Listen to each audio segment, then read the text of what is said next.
ডটনেট framework উইন্ডোজের জন্য একটি জরুরি ড্রাইভার, যা না থাকলে অনেক সময় অনেক সফটওয়্যার চালানো সম্ভব হয় না। তো এটা আমরা অফলাইনভাবে ইনস্টল করতে পারবো। অফলাইনভাবে ইনস্টল করার নিয়ম হলো, প্রথমেই উইন্ডোজের ইনস্টলেশন ডিস্কটা আপনার ডিভিডি রাইটার ইনসার্ট করুন।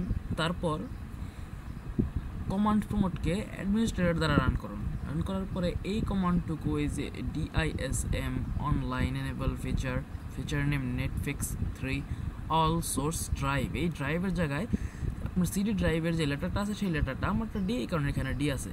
তো ড্রাইভের লেটারটা দিন, তারপরে সোর্সেস SXS, তারপর লিমিট অ্যাক্সেস দিয়ে এন্টার দিন। এন্টার দেওয়ার পরে কিছুক্ষণ সময় নেবে, তো এটা দেখাবে আর কি হচ্ছে কিনা না হচ্ছে।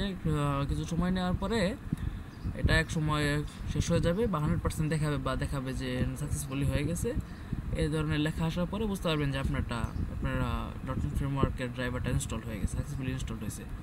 তো এখন আপনি সব সফটওয়্যার ইউজ করতে পারবেন এবং ইনস্টল করতে পারবেন।